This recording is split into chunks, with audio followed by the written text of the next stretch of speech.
رسوله يا أيها الذين آمنوا اتقوا الله حق تقاته ولا تموتن إلا وأنتم مسلمون يا أيها الناس اتقوا ربكم الذي خلقكم من نفس واحدة وخلق منها زوجها وبث منهما رجالا كثيرا ونساء واتقوا الله الذي تساءلون به والأرحام إن الله كان عليكم رقيبا يا أيها الذين آمنوا اتقوا الله وقولوا قولا سديدا يصلح لكم أعمالكم ويغفر لكم ذنوبكم ومن يطع الله ورسوله فقد فاز فوزا عظيما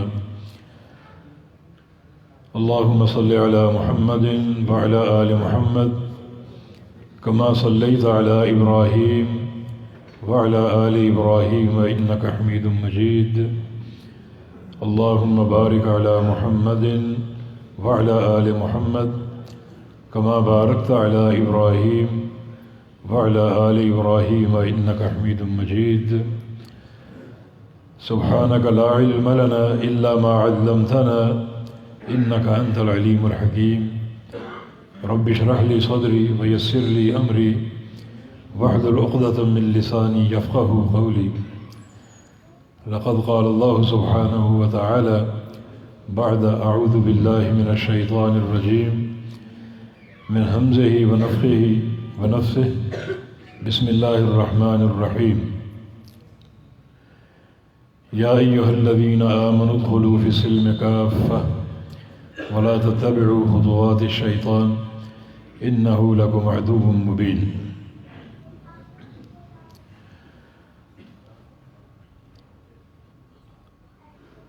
ہمارے بہت زیادہ شکریہ اور حسن ثناء کے مستحق ہیں محترم قاری صاحب جنہوں نے ابھی تلاوت کی اور ہمارے دلوں کو نور ایمانی اور حلاوت قرآنی سے معطر اور منور کیا۔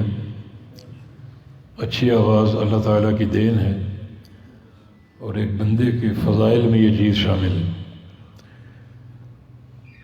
رسول کریم صلی اللہ علیہ وسلم ایک دفعہ عبداللہ بن مسعود رضی اللہ عنہ سے فرماتے ہیں کہ اقرأ علیہ شیئا من القرآن، مجھے کچھ قرآن پڑھ کے سناؤ۔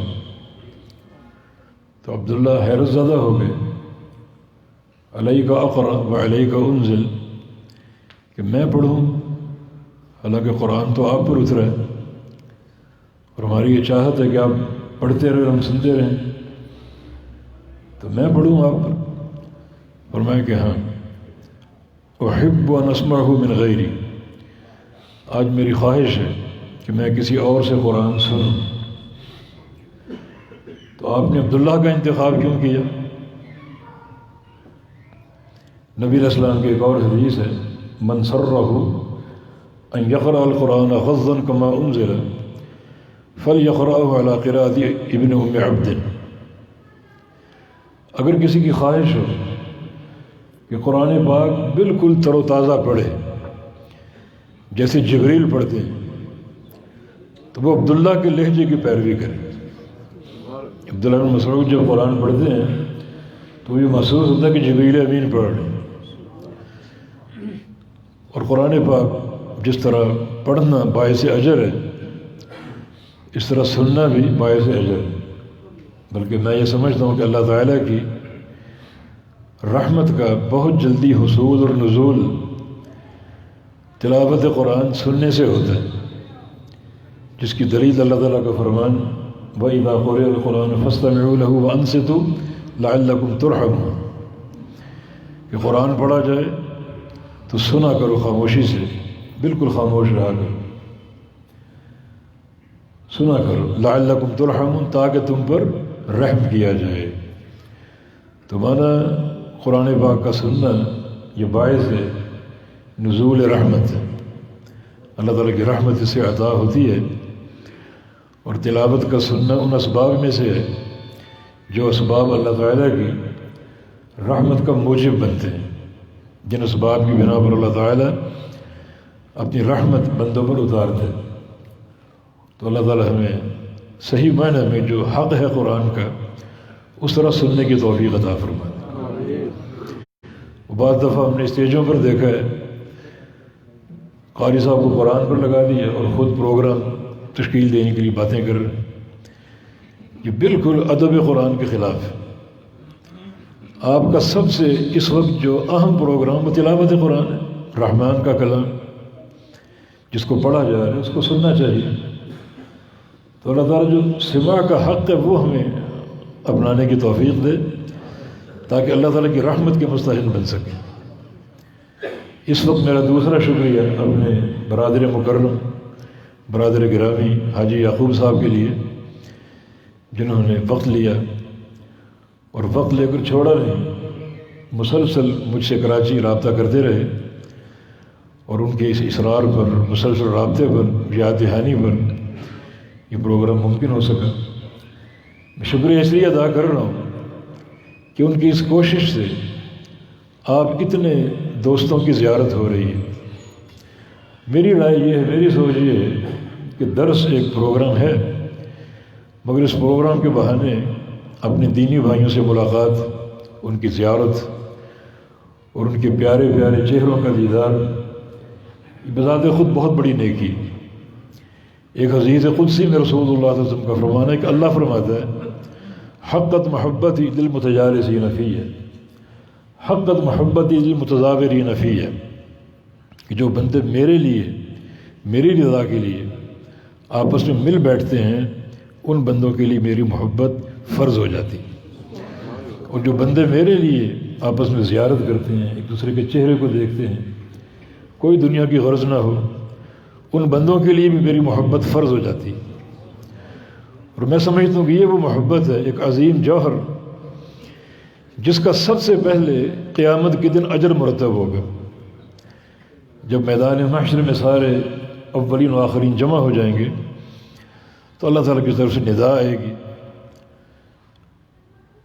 این المتحابون بجلالی، یا این المتحابون فیہ، وہ لوگ کہاں ہیں جو دنیا میں محبتیں کرتے تھے، آپس میں ملتے تھے میرے لیے، دنیا کی غرض نہیں ہوتی تھی، کوئی دنیا کا معاملہ نہیں ہوتا تھا، بلکہ میری رضا کے لیے، میری محبت کے لیے اور میرے چہرے کو حاصل کرنے کے لیے آپس میں ملتے تھے، ملاقاتیں کرتے تھے، وہ لوگ کہاں ہیں؟ اللہ تعالیٰ انہیں کھڑا ہونے کی توفیق دے گا اور دو اعزاز ان کے منتظر ہوں گے۔ نمبر ایک، لہم منابر من نور یغبطہم النبیون والصدیقون والشہداء، ان کے لیے نور کے ممبر تیار ہوں گے، آؤ اور ان ممبروں پر بیٹھ جائیں، اور اتنا اللہ کے قریب ہوں گے کہ انبیاء، صدیقین اور شہداء انہیں دیکھ کر رشک کریں گے۔ یہ ان کے لیے پہلا اعزاز۔ وہ دن جس دن بہت سے لوگ اپنے چہروں کے بل چل رہے ہوں گے، کیا ان کے جرائم ہوں گے، کیا ان کے گناہ ہوں گے اور کیا ان کی معصیتیں ہوں گی کہ اللہ تعالیٰ انہیں چہروں کے بل کھڑا کرے گا اور چہروں کے بل چلیں گے۔ صحابہ نے پوچھا کہ چہروں کے بل بندہ کیسے چل سکتا ہے؟ فرمایا کہ ان الذی امشاہم علی ارجلہم لقادر علی ان یمشیہم علی رؤوسہم، جو ذات چہروں قدموں کے بل چلانے کی توفیق دے سکتا ہے وہ چہروں کے بل چلانے پر بھی قادر ہے، تو کیا ان کے جرائم ہیں؟ اور اس وقت بعض لوگوں کا نور کے ممبر پر بیٹھ جانا اللہ تعالیٰ کی محبت کا ایک مظہر ہوگا اور اس کی رحمت کی ایک دلیل ہوگی۔ یہ ان لوگوں کے لیے جن کا ملنا جلنا، آپس میں بیٹھنا، زیارتیں کرنا صرف اللہ کے لیے تھا، اللہ کے دین کے لیے تھا۔ اور دوسرا اعزاز کیا ہے؟ الیوم اظلہم تحت ظلی یوم لا ظل الا ظلی، آج میں انہیں اپنے عرش کے سائے میں لے لوں گا، جس دن میرے سائے کے علاوہ کوئی سایہ نہیں ہوگا۔ پورے میدان محشر کوئی سایہ نہیں، چٹیل میدان، نہ کوئی دیوار ہے، نہ کوئی پہاڑ کی چوٹی، نہ کوئی درخت، صرف ایک ہی سایہ اللہ رب العزت کے عرش کا۔ اور اس کی کیا قیمت اللہ نے لگائی ہے وہ احادیث میں بیان ہے، پڑھیں وہ حدیثیں پڑھیں۔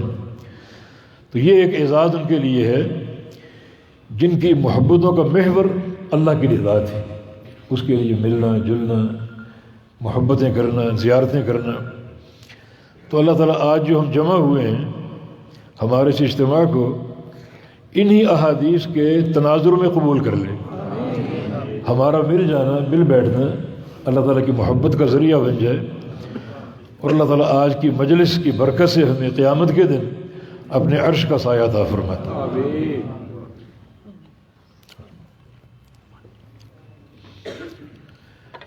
جو آیت کریمہ آپ کے سامنے پڑھی ہے، اس کے بارے میں 2-4 باتیں عرض کریں گے اختصار کے ساتھ، تاکہ ذہن میں رہیں اور عمل کرنا میرے اور آپ کے لیے ممکن ہو.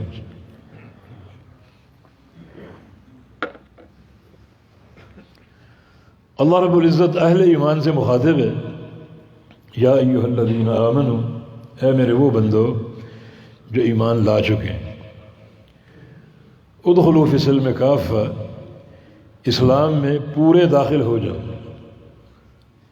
اسلام میں پورے داخل ہو جاؤ. تو یہ بتانا ہے آج کہ پورے داخل ہونے کا کیا معنی ہے، ہم کیا کریں کہ ہمیں پورا داخل ہونا مان لیا جائے.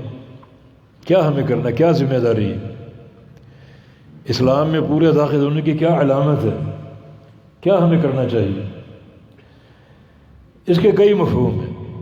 ایک مفہوم یہ ہے کہ اپنے جسم کے سارے اعضاء کے ساتھ، سر سے لے کر پاؤں تک اسلام میں داخل ہو جاتا، کوئی عضو اسلام سے باہر نہ ہو. سمجھو اسلام ایک عمارت ہے، اس عمارت میں آپ اس طرح داخل ہوں کہ پورے داخل ہو چکے ہیں. آپ کا سر بھی اس عمارت کے اندر ہو، پاؤں بھی، ہاتھ بھی، آنکھیں بھی، کان بھی اس عمارت کے اندر ہو، کوئی حصہ عمارت سے باہر نہ ہو. اب اس کا کیا مطلب ہے؟ مطلب یہ ہے کہ جسم کے سارے اعضاء ہیں، یہ سارے اعضاء آپ کے نہیں ہیں، آپ ان کے امین ہیں، مالک نہیں. مالک اللہ رب العزت ہے. جو ان اعضاء کا مالک ہے، آنکھوں کا، کانوں کا، ہاتھوں کا، پاؤں کا، اس مالک نے ان اعضاء کو آپ کو عطا کیا ہے اور آپ کو امین بنایا. ایک ہوتا ہے فیکٹری کا مالک، اور ایک ہوتا ہے اس کا کیشیئر یا خزانچی. تو کیشیئر اپنے مالک کی اجازت کے بغیر ایک پیسہ صرف نہیں کر سکتا، مالک وہ ہے. یہ اعضاء جو ہیں ان کا مالک اللہ رب العزت، آپ خود نہیں ہیں. آپ اس کے جو ہیں وہ امانت دار، امین ہیں، جن کا تصرف آپ نے کرنا ہے اللہ تعالیٰ کی مرضی سے، اللہ کے حکم سے. اب ادخلوا فی السلم کافہ کا معنی یہ ہے کہ اسلام میں پورے داخل ہو جاؤ. اپنی آنکھوں کے ساتھ، آنکھوں سے ایسی کوئی چیز نہ دیکھو جس کے دیکھنے سے اللہ ناراض ہو، جس کو دیکھنا اللہ تعالیٰ کے امر کے خلاف ہے. ایسا اگر کرو گے تو آپ کی آنکھیں دائرہ اسلام سے باہر ہیں، آنکھیں آپ کی باہر ہیں، عمارت میں نہیں ہیں، دین اسلام میں نہیں ہیں. ان سے اگر وہ چیز دیکھو گے، ان چیزوں کا مشاہدہ کرو گے جن کو دیکھنے سے اللہ تعالیٰ ناراض ہوتا ہے، تو آپ یقین کر لیں کہ یہ آنکھیں آپ کی اس عمارت کے اندر نہیں، باہر ہیں. اپنی آنکھوں کے ساتھ داخل ہو جاؤ. آج بہت سے شیطانی مناظر ہیں جن کو لوگ دیکھتے ہیں اور اللہ تعالیٰ کی ناراضگی مول لیتے ہیں، اور ان کو اللہ کی حیا نہیں ہے. اللہ تعالیٰ کی حیا ہو تو اپنی آنکھوں کا صحیح استعمال کریں. ہم حیا تو کرتے ہیں مگر اپنے بڑوں کی، باپ کی، دادا کی، ان کے سامنے کوئی گناہ نہیں کرتے کہ میرا باپ ہے، میرا والد ہے، میرا دادا ہے. اللہ تعالیٰ کے سامنے کر رہے ہیں، وہ تو ہر وقت دیکھ رہے ہیں. تو گویا جتنے بھی ہمیں دیکھنے والے ہیں ان میں سب سے ہلکا ہم نے اللہ کو لیا. وما قدر اللہ حق قدرہ، یہ پروردگار کی قدر ہے، یہ اس کا مقام آپ نے پہچانا. حافظ ابن قیم کی عبارت ہے، یا من جعلت اللہ احوط الناظرین الیک، اے وہ شخص جس نے اللہ تعالیٰ کو تمام دیکھنے والوں میں سب سے ہلکا سمجھا ہوا ہے. باپ موجود ہے، گناہ نہیں کرنا، دوست موجود ہے گناہ نہیں کرنا، پڑوسی دیکھ رہا گناہ نہیں کرنا، تو اللہ تو ہر وقت دیکھ رہے ہیں۔ مانا سارے دیکھنے والوں میں اللہ تعالیٰ سب سے ہلکا ہے۔ اسی لیے رسول اللہ صلی اللہ علیہ وسلم کی حدیث ہے کہ ان اناس من امتی یاتون یوم القیامہ باعمال کامثال جبال تہامہ، میری امت کے کچھ لوگ قیامت کے دن آئیں گے اور ان کے ساتھ ان کی نیکیاں چل رہی ہوں جن کا حجم تہامہ پہاڑی سلسلے کے برابر ہوگا۔ آپ مری کا پہاڑی سلسلہ سمجھ لیں، کسی اونچی چوٹی پر کھڑے ہو تو آپ کو تا حد نگاہ پہاڑ نظر آئیں گے، ایک چوٹی پھر دوسری پھر تیسری پھر چوتھی۔ اس طرح قیامت کے دن بعض لوگ اپنی نیکیاں لے کر کھڑے ہوں پہاڑوں کی چوٹیوں کی طرف اور خوش کہ ہمارے پاس ڈھیروں نیکیاں موجود، لیکن یجعل اللہ وباء منثورا، اللہ ان پہاڑ جیسی نیکیوں کو ذرے بنا کر بکھیر کر ضائع کر دے گا، اڑا دے گا۔ یہ کون لوگ ہیں؟ یہ وہ لوگ ہیں جو دنیا کو اچھا روپ دکھاتے تھے، پارسائی کا، تقوی کا، اور جب تنہائی میں جاتے تو اللہ تعالیٰ کی حرمات کو پامال کرتے۔ جب دنیا نہیں دیکھ رہی، صرف اللہ دیکھ رہا ہے، تو چن چن کر گناہ کرتے۔ یہ اللہ تعالیٰ کی ناراضگی کا موجب نہیں، یہ اس ناراضگی کا صلہ اور نتیجہ ہے کہ اللہ رب العزت وہ ساری نیکیاں جو تم نے دنیا کو دکھانے کے لیے انجام دی، جو پہاڑ جیسی ہوں گی مگر ذرے بنا کر بکھیر دے گا، کچھ کام نہ آئیں گے۔ وَبَدَا لَهُم مِّنَ اللَّهِ مَا لَمْ يَكُونُوا يَحْتَسِبُونَ۔ قیامت کے دن بہت سے لوگ ایسے ہیں جن کا اللہ تعالیٰ کی طرف سے ایسا فیصلہ برآمد ہوگا جو ان کی توقع کے خلاف ہوگا۔ ان کے پاس ڈھیروں نیکیاں اور توقع کیا ہم کامیاب ہیں، مگر چونکہ یہ ساری نیکیاں ریاکاری کے تحت تھی، دنیا کو دکھانے کے لیے تھی، تو اللہ تعالیٰ سب کو ذرے بنا کر بکھیر دیا، کوئی نیکی کام نہ آئے گی، اور اچانک وہ فیصلہ صادر ہوا جو ان کی توقع کے خلاف تھا۔ سمجھانا یہ مقصود ہے اپنے آپ کو اور آپ سب کو کہ جو دین پورا داخل ہونا ہے یہ سارے جسم کے اعضاء کے ساتھ، ان آنکھوں سے وہ چیز مت دیکھو جس کو دیکھنے میں پروردگار کی ناراضگی، ایسے مناظر نہ دیکھو، ایسے کلپ نہ دیکھو جو فحاشی کا آئینہ دار ہے، گناہ اور معصیتوں کا آئینہ دار ہے۔ زبان اللہ تعالیٰ کی امانت ہے، آپ کی نہیں ہے، آپ اس کے امین ہیں، اس کا تصرف آپ نے کرنا ہے اللہ تعالیٰ کی مرضی کے مطابق، تب یہ زبان آپ کی دین میں داخل ہوگی۔ اور اگر زبان چل رہی ہے غیبتوں کے ساتھ اور چغلیوں کے ساتھ اور الزام تراشیوں کے ساتھ اور دروغ گوئی کے ساتھ، تو مانا آپ کی زبان دین میں داخل نہیں ہے، دین سے باہر ہے۔ ادخلوا فی السلم کافہ پر عمل نہیں ہو رہا۔ ویسے بھی نبی علیہ السلام نے ایک حدیث میں اسے نفاق کہا ہے۔ ایک بار آپ گھر سے تشریف لائے، مسجد میں لوگ بیٹھے ہوئے تھے، ان دنوں صحابہ بھی ہوتے تھے اور منافقین بھی، بظاہر اسلام کا دعویٰ کرنے والے، اندر ایمان نہیں ہوتا تھا۔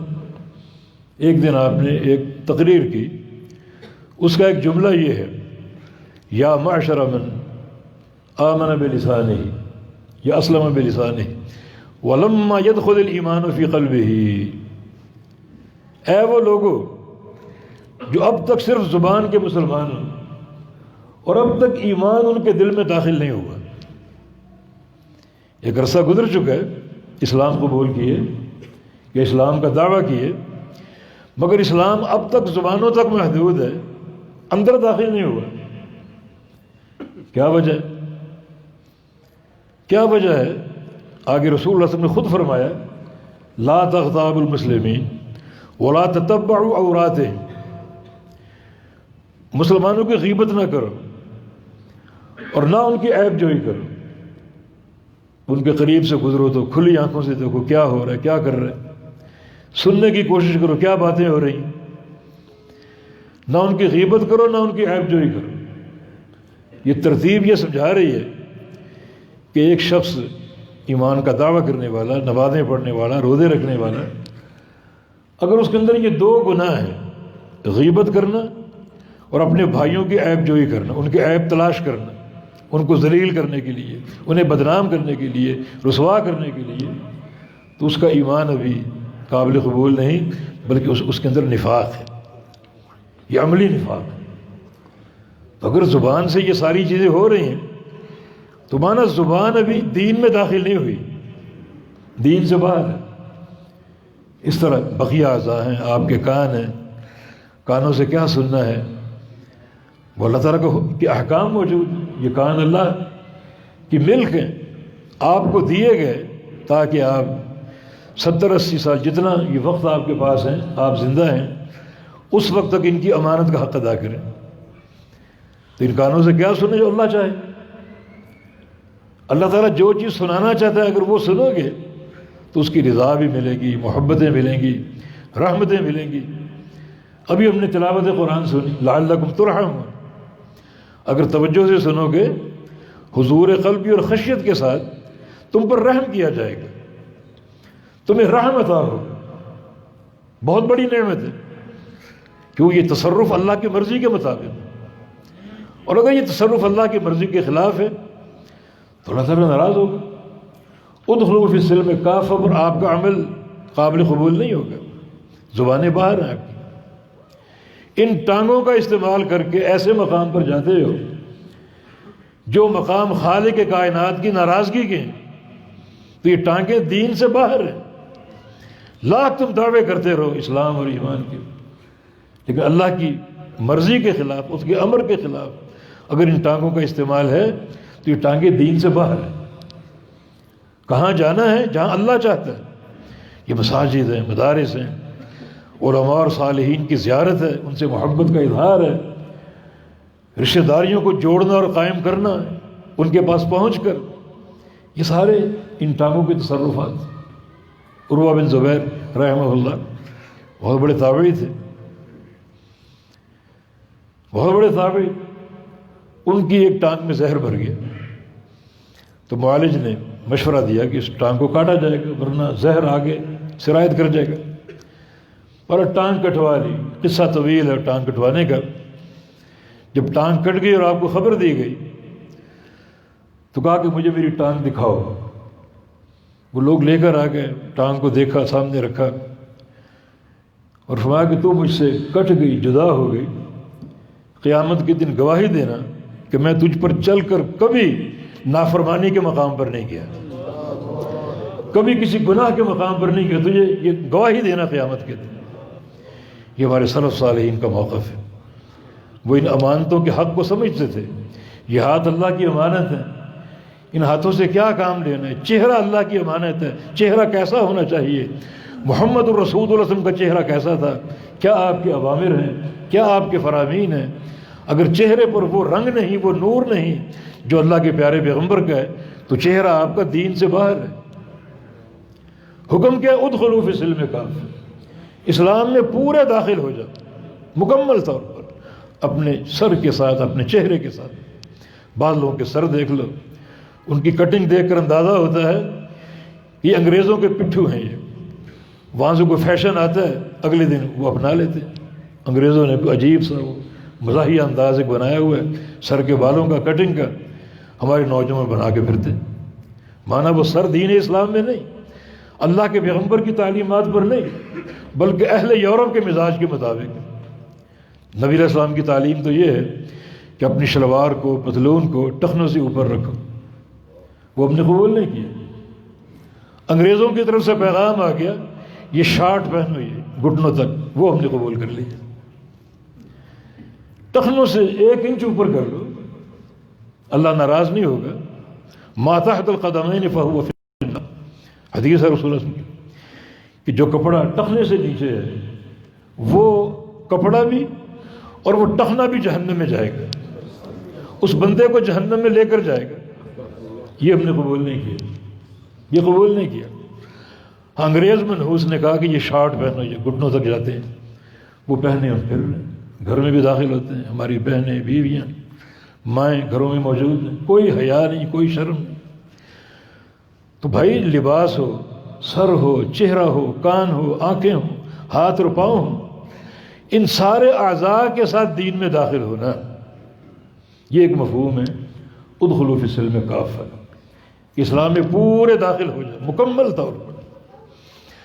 آپ کے ہر عضو پر رنگ ہو کتاب و سنت کا، نبی علیہ السلام کی تعلیمات کا، نبی علیہ السلام کی سنتوں کا، ہر عضو پر رنگ ہو، آپ کی ہر حرکت سے سنت کی خوشبو آتی ہو۔ ہم اہل الحدیث ہیں، ہمیں حدیث سے محبت ہے، حدیث ہمارا منہج ہے، حدیث ہمارا اوڑھنا بچھونا ہے۔ ایک محدث تھے عاصم النبیل، امام بخاری کے استاد تھے، ان کا قول ہے کہ من طلب الحدیث فقد طلب اعد الامور، جو حدیث کا طالب ہے، جس کے اندر حدیث کی محبت ہے، وہ یقین کر لے کہ وہ سب سے اعلیٰ شے کا طالب ہے، اس سے بہتر کوئی چیز نہیں۔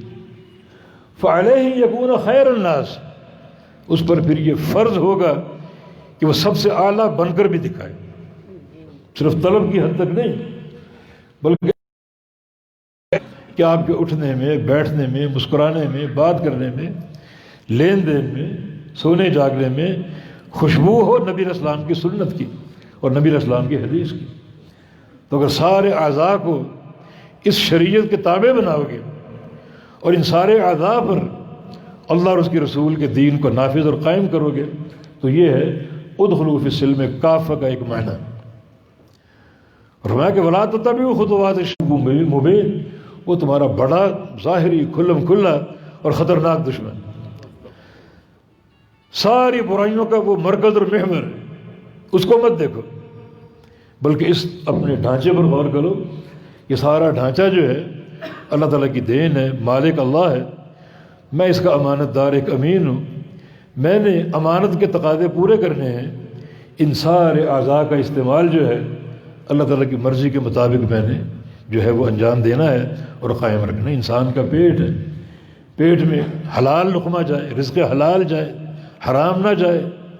یہ جو خون بنتا ہے، گوشت بنتا ہے، جو ہم کھاتے پیتے ہیں، نبی علیہ السلام کی حدیث ہے لن يدخل الجنۃ لحم نبت من حرام، جو گوشت اور خون رزق حرام سے بنتا ہے وہ جنت میں داخل ہو ہی نہیں سکتا، وہ خبیث گوشت ہے، وہ ناپاک خون ہے، اور ایک خبیث اور ناپاک شے کو انسان جنت میں لے کر کیسے جا سکتا ہے؟ وہ ٹھکانہ تو پاکیزہ ہے اور پاکیزہ لوگوں کا ہے۔ تو اس پیٹ میں یعنی حلال کے لقمے جائیں، جیسے امام بخاری کے والد نے کہا تھا، جب فوت ہونے لگے، بہت بڑے تاجر تھے، بڑا مال کثیر چھوڑ کر گئے، بڑا زرع کثیر، وہ امام بخاری کے بڑے کام آیا۔ اگر وہ دنیا کمانے میں لگ جاتے تو حدیثیں کیسے جمع کرتے، بخاری کیسے لکھتے؟ اللہ تعالیٰ کی توفیق، اللہ تعالیٰ کا نظام۔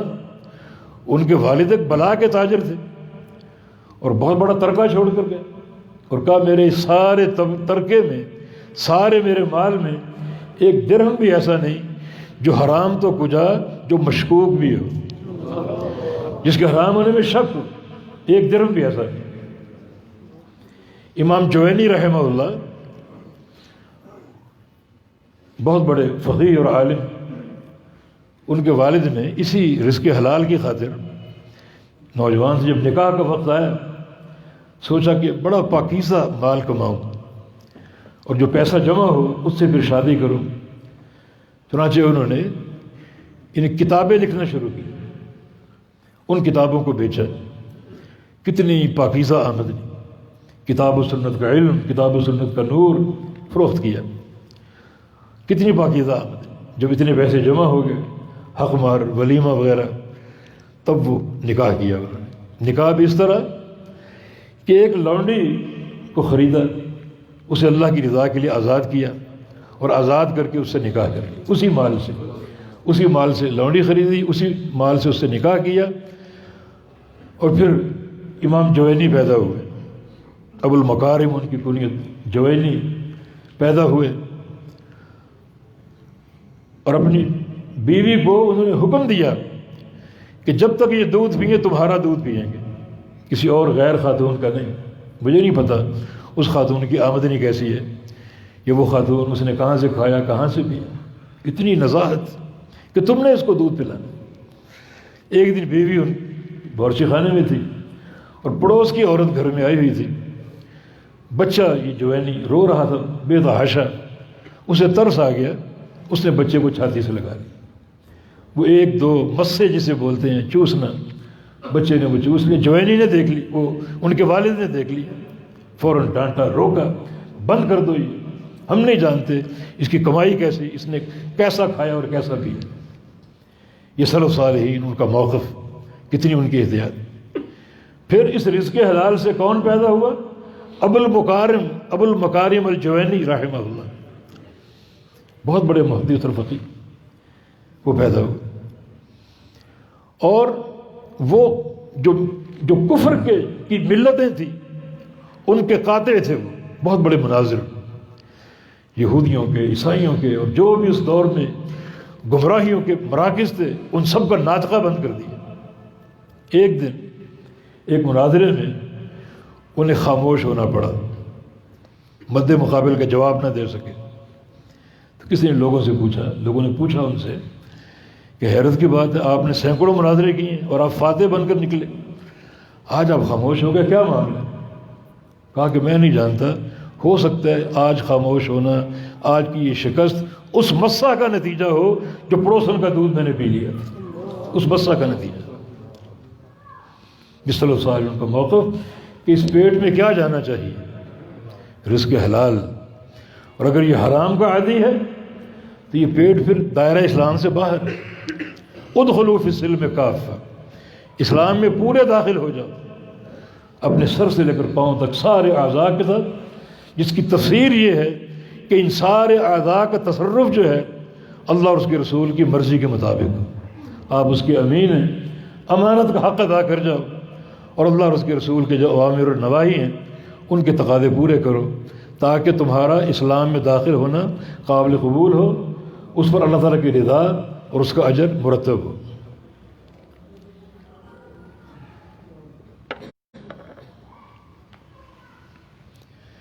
اس کی دوسری تفسیر ادخلوا فی السلم کافہ کی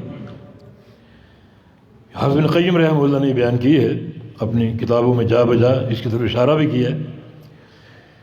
انہوں نے اسلام کے 3 شعبے بنائے، یہ پورا اسلام عبارت ہے 3 چیزوں سے، ان تینوں کو اپنا لو، کہیں کوئی کمی کوتاہی نہ ہو، ان تینوں چیزوں کو قبول کر لو، ان پر پورے اترو، انہیں پوری طرح اپنا لو۔ یہ ادخلوا فی السلم کافہ کی عملی تصویر ہوگا۔ وہ 3 چیزیں کیا ہیں؟ نمبر 1 عقیدہ، نمبر 2 عمل، اور نمبر 3 اخلاق۔ عقیدہ، عمل اور اخلاق، ان تینوں کو اپنا لو۔ عقیدے میں کوئی کمی نہ ہو، جیسے توحید اللہ رب العزت کی، پھر توحید ربوبیت ہے، توحید الوہیت ہے، توحید اسماء و صفات ہے، دیگر عقائد ہیں، مستقبل خبریں، قیامت کے احوال، قبر کے احوال، یہ سارے اعتقادی امور۔ محبت کرنا اللہ کے لیے، زیارتیں کرنا اللہ کے لیے، ملاقاتیں کرنا اللہ کے لیے، مل جل کر بیٹھنا اللہ کے لیے، یہ بھی عقیدہ ہے۔ یہ عقیدہ الولاء والبراء، کہ محبت کے قابل کون ہے، دشمنی کے قابل کون ہے، یہ اعتقادی امور ہے۔ ان سارے اعتقادی امور میں تم کامل بنو، کوئی دراڑ نہ ہو۔ عقیدے کا معاملہ مرکزی معاملہ ہے، تو صحیح فہم ہونا چاہیے۔ میں آپ کو بتاؤں کہ عقیدہ یہ سب سے مشکل مضمون۔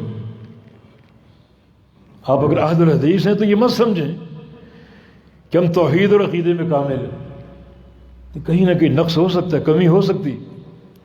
اس کے لیے ضروری ہے کہ آپ کا بڑا مضبوط تعلق ہو علماء راسخین سے، جن کو اللہ رب العزت نے بصیرت دی ہے، علم کا نور دیا ہے، ان کے سینے کتاب و سنت کے نور سے منور اور روشن ہے۔ ان کی صحبت اختیار کرو، ان سے ملو، بیٹھو ان کے پاس۔ اور گجرانوالہ شہر تو ماشاء اللہ یہ علماء کا ایک مرکز ہے، اہل حدیث علماء کا۔ اللہ کی توفیق سے جس علاقے میں آپ موجود ہیں، بڑے بڑے علماء اکابرین یہاں موجود ہیں، ان کی محبت آپ کے دلوں میں ہو، عداوت نہ ہو، ان کی چغلیاں نہ کرو، ان کی غیبتیں نہ کرو، کوئی عیب ہو بھی تو اس پر خاموشی اختیار کرو۔ کوئی عیب ان کا اچھالو گے تو اس سے ان کی ذات کمزور نہیں ہوگی، ان کا کاز کمزور ہوگا، ان کی دعوت پر حرف آئے گا۔ یہ لوگ محبت کے قابل ہیں۔ وہ جو نبی علیہ السلام کی ایک حدیث ہے، اللہ فرماتا ہے، حدیث قدسی، من عاد لی ولیا فقد آذنتہ بالحرب، جو میرے کسی دوست سے عداوت قائم کرتا ہے اس سے میرا اعلان جنگ ہے، اللہ فرماتا ہے۔ تو اللہ تعالیٰ جنگ کر سکو گے، مقابلہ کر سکو گے؟ علماء سے عداوتیں کر کے، ان کی غیبتیں کر کے جب قیامت کے دن جاؤ گے تو اللہ تعالیٰ فرمائے کہ آ میرے بندے لڑ لے مجھ سے، تجھے میں نے چیلنج کیا تھا اور تو نے قبول کیا تھا کہ اس سے میرا اعلان جنگ ہے، تجھے شرم نہ آئی، تو نے وہ عداوتیں قائم رکھیں، وہ نفرتیں قائم رکھیں، آؤ مقابلہ کرو پھر میرا۔ کیا بنے گا پھر؟ کیا بنے گا؟ امام شافعی رحمہ اللہ کا قول ہے، ان لم یکن الفقیہ ولیا فلیس للہ ولی، اگر ایک عالم دین اللہ کا ولی نہیں ہے تو اس زمین کی پشت پر کوئی اللہ کا ولی نہیں ہے، کوئی اللہ کا ولی نہیں۔ جن کے سینے کتاب و سنت کے نور سے منور ہے وہ حقیقت میں اللہ کے ولی ہیں۔ ابھی آپ نے نماز میں تلاوت سنی، اللہ ولی الذین آمنوا یخرجہم من الظلمات الی النور، یہ اللہ کے اولیاء کا مقام ہے۔ اللہ تعالیٰ دوست ہے کن کا؟ اہل ایمان کا۔ ولایت، اللہ کی ولایت ان کو حاصل ہے، اللہ ان کا ولی ہے۔ اور ولی کا اللہ تعالیٰ حق کیسے ادا کرتا ہے؟ ان کو اندھیروں سے نکال کر نور کی طرف لے جاتا ہے۔ یہ اندھیرے حصی بھی ہیں جو قیامت کے دن ہوگا۔ قیامت کے دن بہت سی دنیا اندھیروں میں ہوگی، کچھ نظر نہیں آ رہا، لیکن بہت سے لوگ ان کا نور چاروں طرف پھیلا، بالخصوص پل صراط پر دائیں بائیں آگے پیچھے نور ہی نور ہوگا، جن کے بارے میں ارشاد گرامی ہے کہ وہ پلک جھپکنے کی طرح پل صراط کو عبور کر جائیں۔ اللہ مجھے اور آپ کو ان میں شامل فرما لے۔ کچھ بجلی کی طرح، کچھ تیز رفتار گھوڑے کی طرح رواں دواں ہوں گے، اور کچھ لوگ ایسے ہوں گے جن کا نور ایک نقطے کی مانند پاؤں کے انگوٹھے پر ہوگا، کچھ نظر نہیں آ رہا۔ کبھی وہ نور چمکتا ہے تو راستہ نظر آتا ہے، ایک آدھ قدم بڑھا لیتے ہیں، اور کبھی وہ نور مان پڑ جاتا ہے تو راستہ پھر تاریکی میں بدل جاتا ہے، گرتے ہیں، پڑتے ہیں، اٹھتے ہیں، سنبھلتے ہیں، پتہ نہیں کتنا وقت لگے اس پل کو عبور کرنے کا۔ تو اللہ رب العزت جو اللہ کے ولی ہوتے ہیں، اللہ تعالیٰ ان کو نور عطا فرماتا ہے، اور یہ نور معنوی بھی ہو سکتا ہے، ہدایت کا نور، علم کا نور، کتاب و سنت کا نور، اس پیغام کا نور جو عرش الہی سے آتے ہیں، عرش الہی کے پیغام۔ عبد الحدیث صاحب کو مبارک ہو، آپ صرف ان پیغاموں کو مانتے ہیں جو عرش الہی سے اترے ہیں۔ بہت سی دنیا ان پیغاموں پر چلتی ہے جو زمین پر بنتے ہیں، زمین پر لوگ تیار کرتے ہیں، اہل زمین کی تعلیمات انہیں اپنائے ہوئے، لیکن آپ بحمد اللہ اس پیغام کو قبول کرتے ہیں جو عرش الہی سے آئے۔ یقیناً یہ نور ہے، یہ معنوی نور کہ اللہ رب العزت انہیں ظلمات سے نکالتا ہے، تاریکیوں سے نکالتا ہے اور نور کی طرف منتقل کرتا ہے۔ ہدایت کا نور ہے، بصیرت کا نور ہے، اللہ تعالیٰ کی محبت کا نور ہے۔ تو پھر یہ طبقہ دشمنی کے لائق نہیں بلکہ محبت کے لائق، ورنہ اللہ تعالیٰ سے اعلان جنگ ہے۔ سفیان ثوری رحمہ اللہ ایک بڑے محدث گزرے ہیں، سفیان ابن سعید الثوری، ان کا قول ہے کہ لو کان الفقیہ علی رأس جبل لکان هو الجماع، ایک عالم دین اگر پہاڑ کی چوٹی پر بیٹھا ہو تو سمجھے کہ وہی آپ کا مرجع ہے۔ پہاڑ کی چوٹی، چوٹی ایسی چیز ہے جس پر چڑھنا بھی مشکل ہے، اترنا بھی مشکل ہے۔ چڑھیں گے تو آپ کے پھیپھڑوں پر زور پڑے گا، اتریں گے تو گھٹنوں پر زور پڑے گا، لیکن چونکہ وہاں اوپر عالم دین بیٹھا ہوا ہے تو ہر روز جانا فرض۔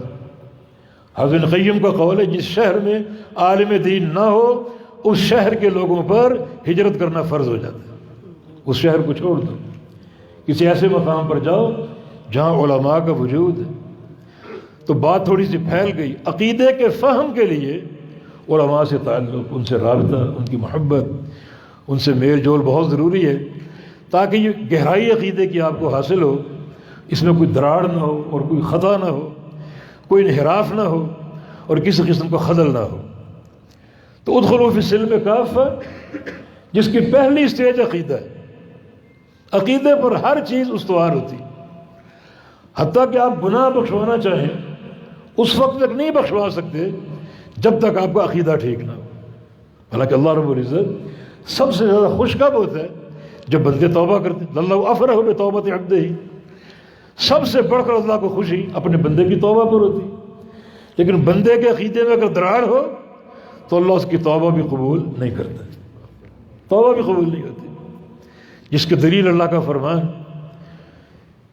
فَاعْلَمْ أَنَّهُ لَا إِلَهَ إِلَّا اللَّهُ وَاسْتَغْفِرْ لِذَنبِكَ۔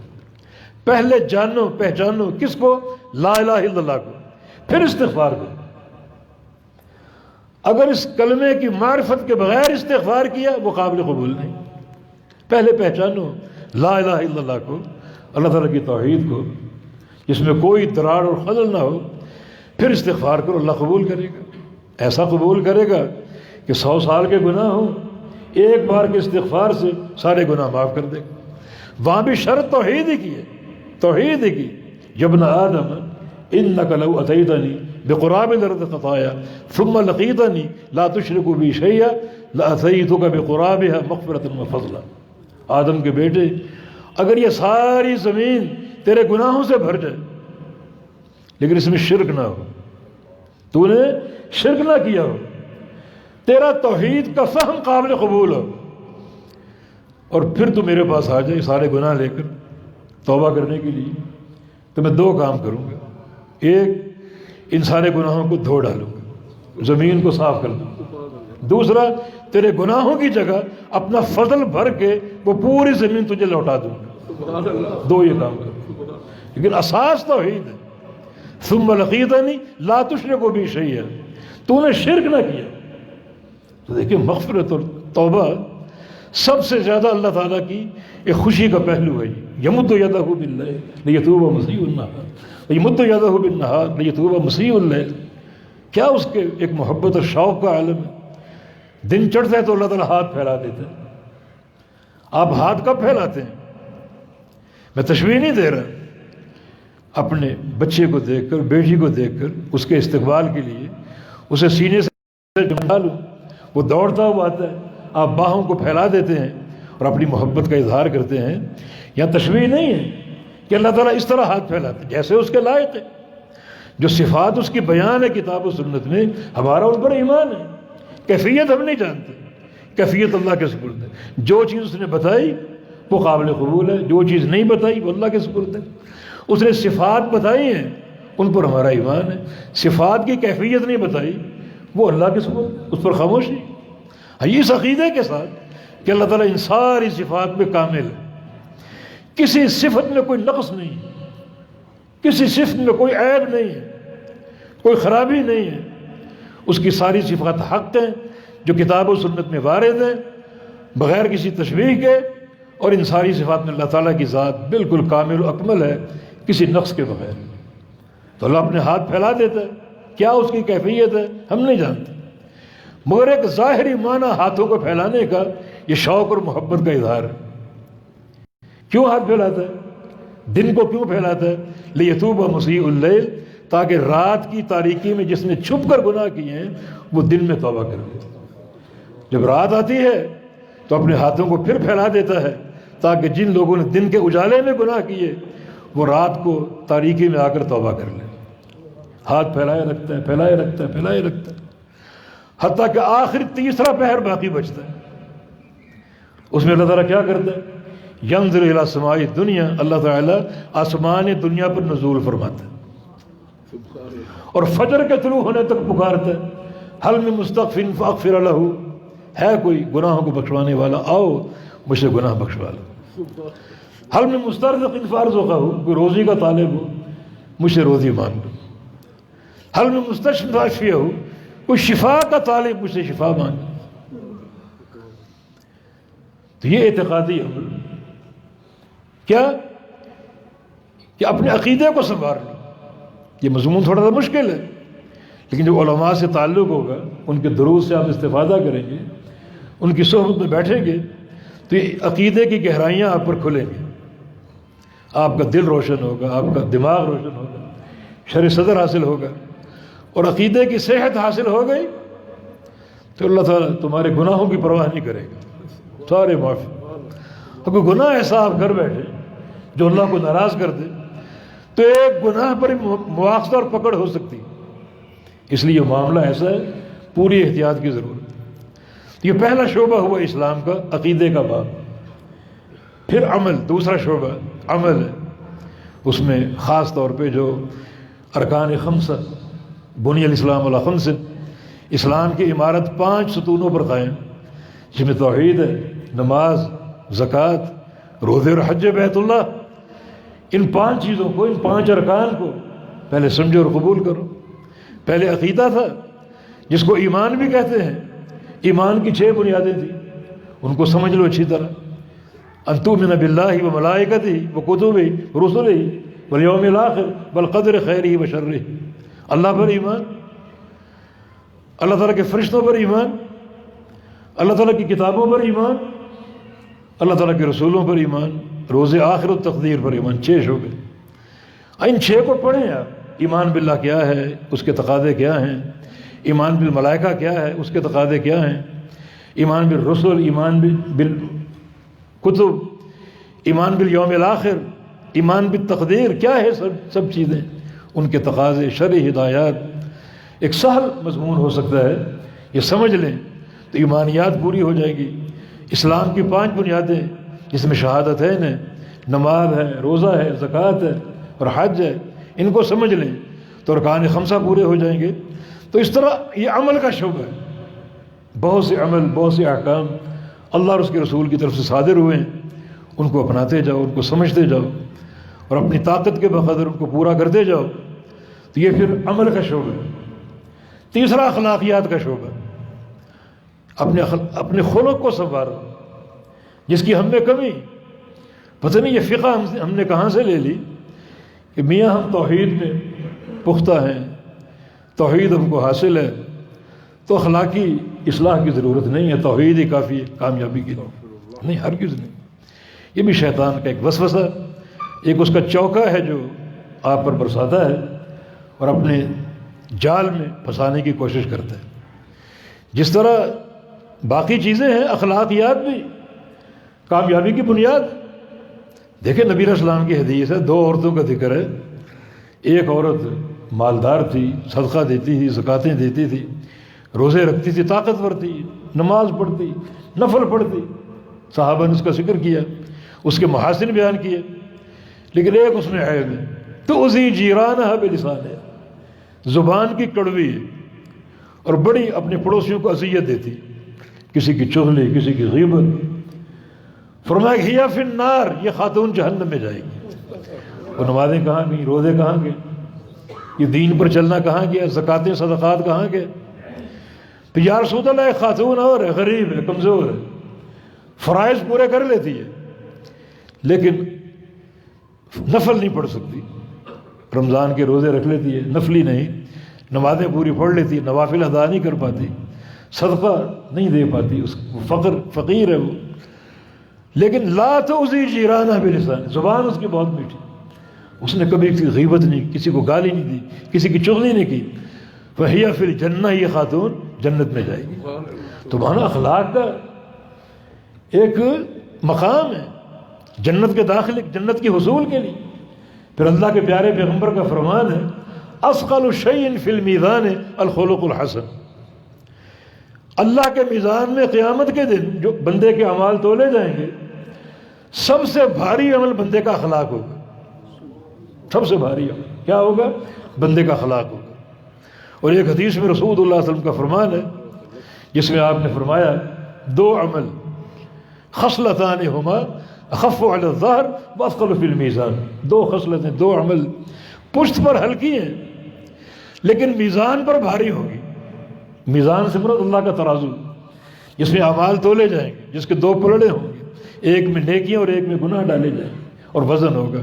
اور یاد رکھو گناہ اگر ایک رائی کے دانے کے برابر بڑھ گئے، ایک رائی کے دانے کے برابر، تو ٹھکانہ جہنم. اور نیکیاں بڑھ گئی ایک رائی کے دانے کے برابر تو جنت. تو پھر قصد کرو ایسے اعمال کا جو نیکیوں کے پلڑے کو بھاری کر دیں. اور آپ کا فرمان اثقل شیء فی المیزان الخلق الحسن، میزان میں سب سے بھاری خصلت اچھے اخلاق. اور یہ حدیث خصلتان ہما اخف علی الظہر واثقل فی المیزان، دو خصلتیں پشت پر ہلکی ہیں یعنی کرنا آسان ہے، لیکن قیامت کے دن وزن بہت بھاری ہو گئی اللہ کے میزان. وہ کیا خصلتیں ہیں؟ ان کو اپنا لیجیے. طول الصمت حسن الخلق. ایک ہے خاموشی اختیار کیے رکھنا، خاموشی اختیار کرنا.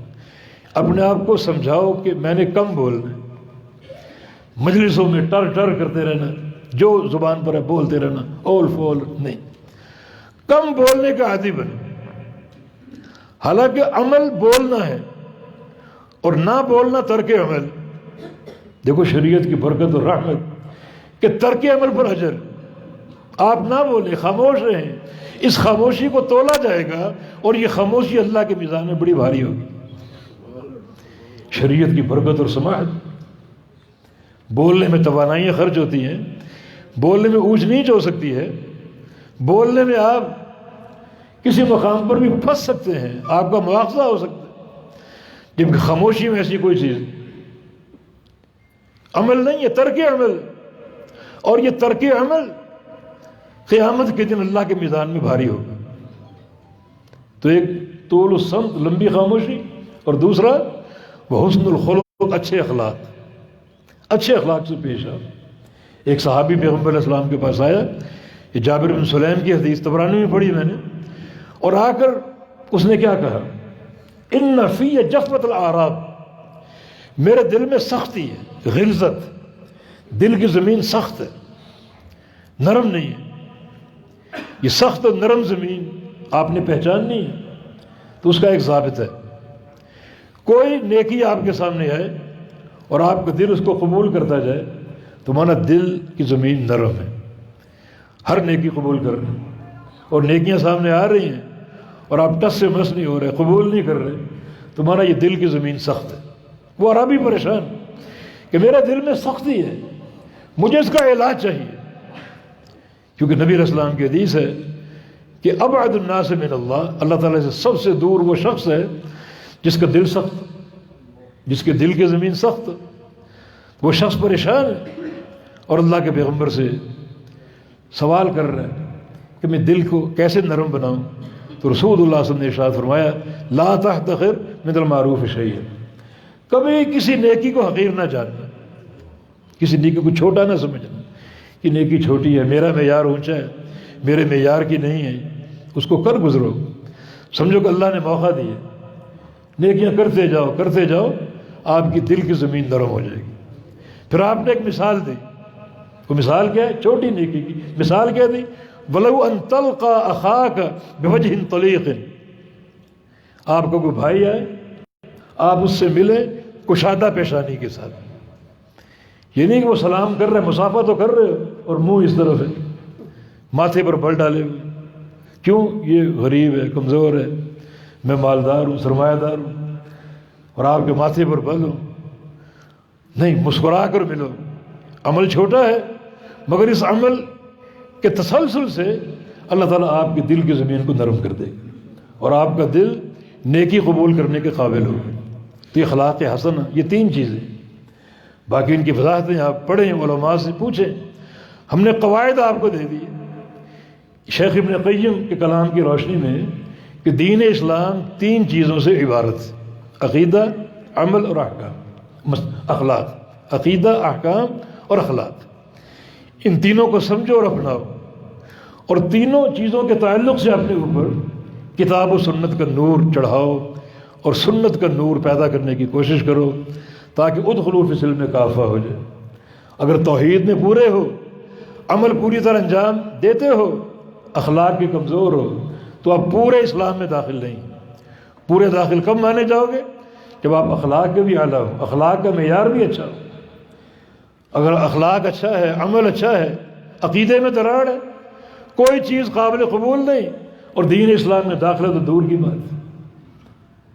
ابن قیم رحمہ اللہ نے 2 مثالوں سے یہ نقطہ سمجھایا، 2 مثالوں سے۔ ایک مثال یہ ہے کہ کھجور کا درخت ہے، اس کی 3 چیزیں ہیں، ایک اس کی جڑیں، دوسرا اس کے پھل اور اس کا تنا، اس کی اونچائی، اور تیسرا اس کا پھل۔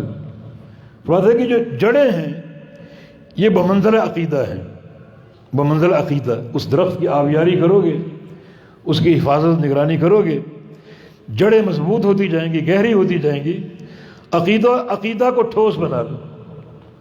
کھجور کے درخت کی جڑیں بڑی مضبوط اور ٹھوس ہوتی، عقیدے کو ٹھوس بنا لو، اور اس سے کیا ہوگا؟ پھر تنا اوپر کو بڑھے گا۔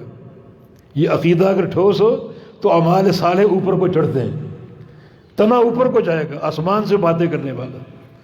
2 چیزیں ہو گئی۔ تو یہ تنا جو ہے، پتے جو ہیں اس کے بمنزلہ عمل کے، جڑیں بمنزلہ عقیدہ، اور یہ پتے اور تنا بمنزلہ عمل۔ لیکن جڑیں مضبوط ہو اور تنا اچھا ہو، اونچا ہو، پتے بھی ہوں اور پھل نہ لگے، وہ درخت قابل قبول ہوگا؟ اس کی آپ نگرانی کریں گے۔ پھل جو ہیں بمنزلہ اخلاق حسنہ، بمنزلہ اخلاق حسنہ۔ یہ 3 چیزیں مل کر کھجور کے درخت کی تکمیل ہوتی ہے، اور وہ درخت قابل قبول ہوتا ہے۔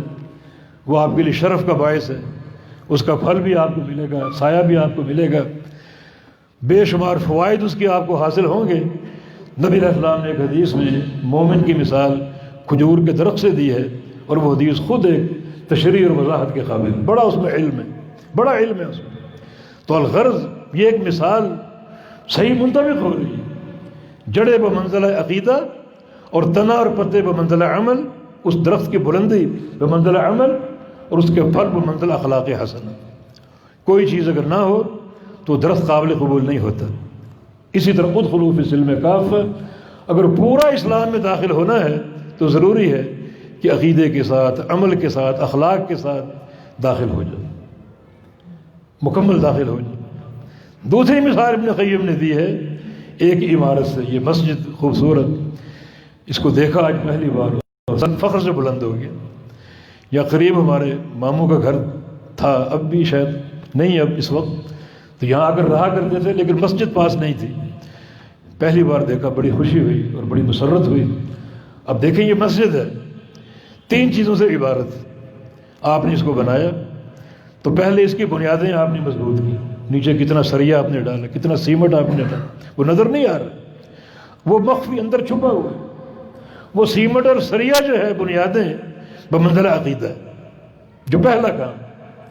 مسجد کی تعمیر پہلے چھت نہیں ڈالتے، پہلے بنیادوں کو اٹھاتے۔ تو اس طرح دین اسلام میں پہلا نمبر عقیدے کا ہے۔ عقیدے کی اصلاح کے بغیر نہ عمل قابل قبول ہے اور نہ ہی اخلاق قابل قبول ہے۔ تو اس سریے اور سیمنٹ کی طرح، مضبوط بنیادوں کی طرح اپنے عقیدے کو پختہ بناؤ۔ پھر آپ نے دیواریں کھڑی کر دی، پھر چھت ڈال دی۔ یہ ایک آپ کے عمل کی عمارت، یہ 1 منزل ڈالیں، 2 منزل ڈالیں، 3 منزل ڈالیں۔ یہ عمارت کی رفعت جو ہے یہ آپ کے عمل کی نشاندہی کر رہی ہے۔ اور اگر بنیادیں آپ نے بنا دی اور دیواریں کھڑی کر دی، چھت کی بھرائی آپ نے کر دی، یوں ہی چھوڑ دیا، تو یہ عمارت دیدہ زیب نہیں ہے۔ اب آپ نے کلر کیا، سنگ مرمر کا انتخاب کیا، ماربل خریدا، وہ لگایا۔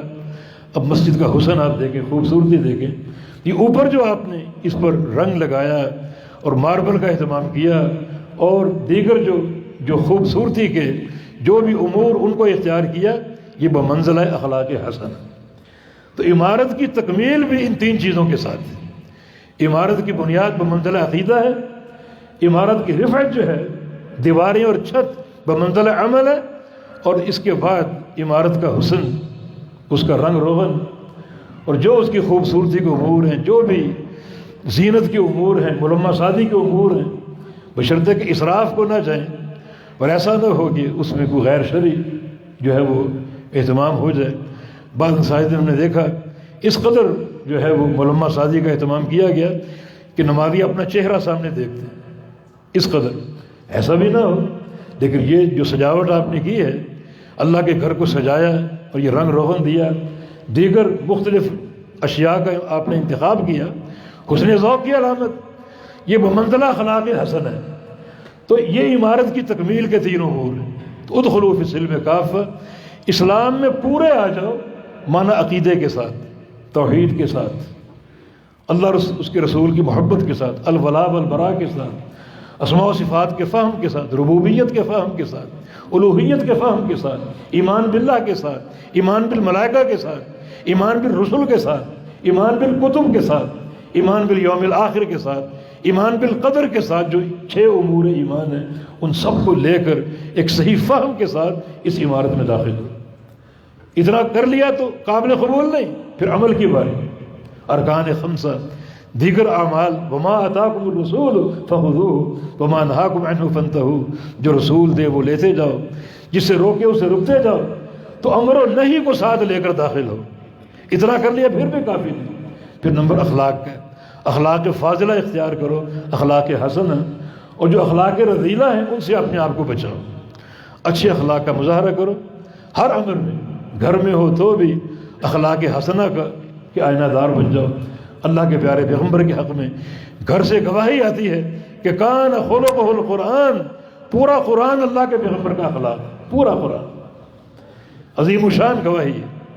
اور سب سے معتبر گواہی گھر کی ہوتی ہے، دوست احباب کی نہیں۔ باہر آپ نکلیں گے تو آپ کو مختلف غرضیں ہوں گی لوگوں سے، کسی سے آپ نے قرض لینا ہے، کسی سے کاروباری آپ نے اشتراک کرنا ہے، کسی سے آپ نے رشتے کی بات کرنی ہے، تو ان کو دکھانے کے لیے آپ پارسا بن جائیں گے۔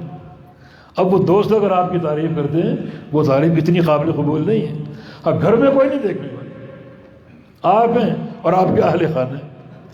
اور اگر گھر سے گواہی آ جائے کہ گھر میں بھی آپ اچھے اخلاق کے مرقع اور آئینہ دار ہیں، تو تب وہ گواہی قابل قبول بھی ہوگی اور یہ آپ کے بہترین ہونے کی گواہی ہوگی۔ نبی علیہ السلام کی حدیث ہے، خیرکم خیرکم لأہلہ وانا خیرکم لأہلی، تم سب میں بہترین وہ ہے جو اپنی بیوی کے لیے بہترین ہو۔ فرمایا کہ میں سب سے بہترین ہوں اپنی بیویوں کے لیے۔ یہ گواہی، یہ اخلاق حسنہ کی گواہی۔ تو اس عمارت میں داخل ہونا ہے اور ضروری ہے کہ داخل ہو جاؤ، ورنہ کڑے حساب کا سامنا کرنا پڑے گا اور کڑے عذاب کا سامنا کرنا پڑے گا۔ یہ دین اللہ تعالیٰ کی امانت ہے، اس میں آپ کو داخل ہونے کی دعوت دی گئی، داخل ہو جاؤ۔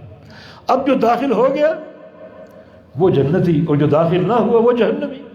صحیح بخاری میں مثال دے کر اس کو واضح کیا نبی علیہ السلام نے کہ دین اسلام جو ہے، یوں سمجھو ایک بادشاہ ہے، ایک محل بناتا ہے، محل بنا کر دسترخوان چن دیتا ہے، جعل فیہا مأدبا، دسترخوان لگا دیا، بہت سے پھل گوشت اور طرح طرح کی نعمتیں چن کے رکھ دی، اور پھر ایک شخص کو بھیجا، جاؤ اور جا کر لوگوں کو بتاؤ کہ محل بھی بن چکا ہے، دسترخوان بھی تیار ہے، بس آ جاؤ اور آ کر کھاؤ اور پیو، عیش کرو۔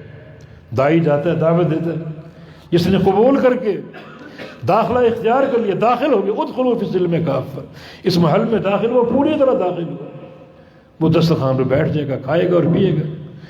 اور جس نے داعی کی دعوت کو قبول نہیں کیا اور گھر میں داخل نہیں ہوا، ادخلوا فی السلم کافہ پر عمل نہیں کیا، یہ داخل ہوا تو ادھورا، ناقص، عقیدے میں نقص ہے، عمل میں نقص ہے، اخلاقیات میں نقص ہے، اس کا داخلہ قابل قبول نہیں، تو پھر وہ گھر میں داخل نہیں ہوگا، دسترخوان پر نہیں بیٹھے گا۔ صحابہ نے عرض کیا کہ یا رسول اللہ صلی اللہ علیہ وسلم، اس خواب کی کیا تعبیر، اس مثال کی؟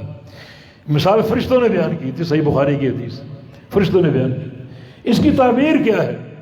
تو رسول اللہ صلی اللہ علیہ وسلم نے فرمایا، گھر بنانے والا اللہ رب العزت، اور یہ گھر دین اسلام ہے، دسترخوان جنت ہے، اور داعی محمد مصطفیٰ صلی اللہ علیہ وسلم، وہ دعوت دے رہے ہیں۔ جس نے دعوت قبول کر لی مانا وہ اسلام میں داخل ہو گیا، جو اسلام میں داخل ہو گیا مانا اس کو جنت مل گئی، دسترخوان بھی سامنے موجود ہے، اب کھاؤ پیو، ہمیشہ کی عیش۔ جس نے اس داعی کی دعوت کو قبول نہیں کیا، بہت سے لوگ ڈھیٹ ہوتے ہیں، وہ کہتے ہیں ہمارے لیے باپ دادا کافی، قوم برادری، پیر و مرشد، یہ ہمارا خود ساختہ امام، تعصب کا شکار ہے۔ وہ داعی کی دعوت کو قبول نہیں کرتے، پھر کس کی دعوت قبول کرتے؟ جس کی مرضی، ہمیں اس سے کیا سروکار؟ جس کی چاہو دعوت قبول کرو، کسی اور کی دعوت کو قبول کرو گے اس گھر میں داخل نہیں ہو سکو گے۔ اس گھر میں وہی شخص داخل ہوگا، امیر ہو یا غریب ہو، حاکم ہو یا محکوم ہو، جو متبع ہو محمد الرسول اللہ صلی اللہ علیہ وسلم، آپ کی بات کو سنے، آپ کی دعوت کو قبول کرے، عقیدے کو سمجھے، عمل کو سمجھے، اخلاقیات کو سمجھے، اور پھر داخل ہو جائے۔ داخل ہو گیا تو اسلام اس نے قبول کر لیا، ادخلوا فی السلم کافہ ہو گیا۔ جب داخل ہو گیا سامنے دسترخوان ہے، مانا جنت موجود ہے، اب کھانا پینا مستقل عیش ہے، کوئی نقصان نہیں، کوئی تنگی نہیں، کوئی رکاوٹ نہیں، کوئی خسارہ نہیں، نفع ہی نفع، اور روز افزوں بہتری تحسن، روز افزوں جو ہے وہ نعمتوں میں اضافہ، حسن میں اضافہ، نور میں اضافہ، یہ ادخلوا فی السلم کافہ کی برکت۔ تو اس مثال سے بھی قرآن پاک کا مقام اور روشن اور واضح ہو گیا۔ یہ دو تفسیریں اپنے سامنے رکھیں، اللہ تعالیٰ کا امر ہے یہ دین اسلام میں داخل ہونے کا، داخل ہونا ضروری ہے، اس کے بغیر گزارا نہیں ہے، جنت کا داخلہ ممکن نہیں ہے۔ داخل کیسے ہونا ہے؟ تو ان دو تفسیروں کی روشنی میں ہم نے داخل ہونا ہے۔ اپنے نسب العین کا تعین کیجئے اور اپنے اوپر ان سارے قواعد کو پیش کیجئے اور اپنے آپ کو اس کے لیے تیار کیجئے۔ اللہ پاک مجھے اور آپ کو توفیق عطا فرما دے، اللہ تعالیٰ کی رحمتیں حاصل ہوں۔ یا اللہ یہ اجتماع تیری رضا کے لیے تھا، ایک ایک بندے کو رحمت سے ڈھانپ لے، یہاں سے اٹھ کر جائیں، ایک ایک بندے کو تو بخش چکا ہو، معاف کر چکا ہو۔ یا اللہ ہم سے راضی ہو جائے، یا اللہ ہم کو اپنی محبت کے قابل بنا دے، یا اللہ ہمیں ادخلوا فی السلم کافہ پر عمل کرنے کی توفیق عطا فرما دے، ہمارے بیماروں کو شفا عطا فرما دے۔ یہ کرونا وائرس پھیلا ہوا ہے، یا اللہ اس کے شر سے ہم کو محفوظ رکھ، تمام بلاد اسلامیہ کو الہ العالمین اس کے شر سے اور اس کے حملے سے محفوظ رکھ۔ الہ العالمین ہمارے بیماروں کو شفا دے، بھائیوں کو بہنوں کو عافیت کی زندگی عطا فرما دے، ہمارے بچوں کو نیک صحبت عطا فرما دے اور ان کو نیک صالح بنا دے، آنکھوں کی ٹھنڈک بنا دے۔ اقول قولی ھذا واستغفر اللہ لی ولکم وآخر دعوانا ان الحمد للہ رب العالمین۔